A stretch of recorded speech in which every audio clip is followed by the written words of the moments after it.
do you think? I was once told that men cheat because they don't get any attention, and women cheat because they don't feel appreciated.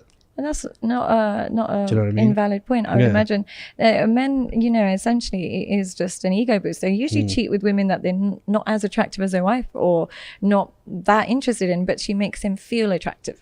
And that's sometimes all they need. They just need to feel like a king kind of thing. Feel attractive or feel masculine. Sometimes, you know, if you feel emasculated in the home, you cheat because you want to feel masculine, or you want to feel intelligent, or you're chasing a feeling. And that's what cheating essentially is. It's chasing it. A lot of it, sometimes it is just physical attraction and so on and so forth. But there's lots of people who are physically attracted to that you control yourself around. But it's usually when a combination of some physical attraction, but mainly you're missing a feeling and you're seeking that feeling and you seek it outside. But do you feel like, I mean, this is going to sound funny, but do you feel like monogamy is very hard or it's very easy? Because on one side of it, look, you're always going to be attracted to people, always. And this is the conversation I have with people. And, you know, I have a couple friends of mine, and you know, if one of them sees someone on the beach who looks nice and the other one catches them, they go nuts. And I'm like, you have to understand how outrageous that is. That you feel away because he looked at someone or she looked at someone like that.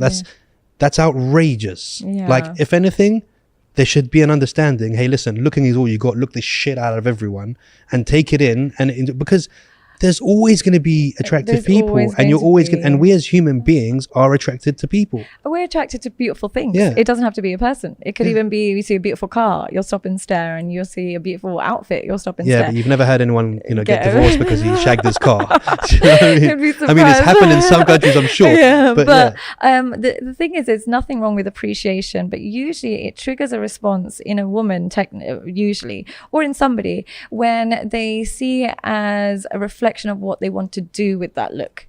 So like if you're stopping and staring and be like, oh, she's pretty and that's it, it's not really that deep. But when you see your dad, oh god, you only see your man lusting after another woman, there's a line of respect. It's not that women think that it's unreasonable to look at another human being. We know, everybody knows, girls know, you're going to stop and stare at anything beautiful. It happens. Women stare at other women more than men would.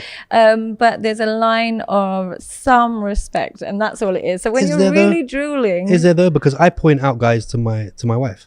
But that's, and personally go, but that's respect. Look how buff that guy is. You know you'd love to bang. But you guys are respecting each other's boundaries, because your boundaries are still being respected. You're not doing anything that would be disrespectful to her. But I think when people react to that, they might feel disrespected, and it's a combination of their own insecurities. But that's not good, because that makes that whole walking on eggshells thing is no healthy way to be in a relationship. They're not being themselves. Like, and it's like, it just doesn't make sense. And if anything, I think personally women fantasize a lot more than men. Do you think so? Yeah. Oh, come on, mate. All these bloody shows that Massimo and 365 and what's it called? Downton Abbey and, oh yes, I'll take you on the grass in the background when your husband's like, every time I come in and my wife's watching a show, I'm like, what is this porn you're watching? And she's like, no, you just came in at this time. And I'm like, every show you watch, there's people having sex in it. Like, I don't care. Like, but it's boring for me. Like, do you know what I mean? Personally, I don't watch enough TV to know what's going on. I actually make a conscious effort not to watch TV or movies, or and I don't really listen to a lot of music, or I definitely don't watch music videos.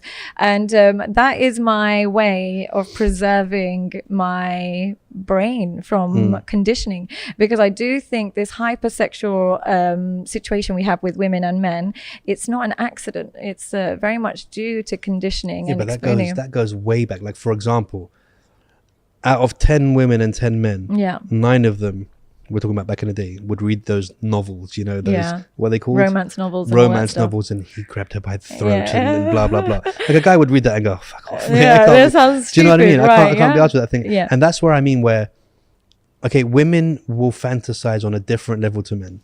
Men will be like, oh, she's so you know what I mean? And they'll think mainly sexually. Yeah, men will fantasize sexually. Women will create a whole backstory. A relationship. And, you know, do you know what I mean? A relationship mentally, which is fine. They fantasize over an ideal relationship. Exactly. And but the thing is, it's not hard to create an ideal relationship. It's actually not that difficult. But men and women just speak different languages.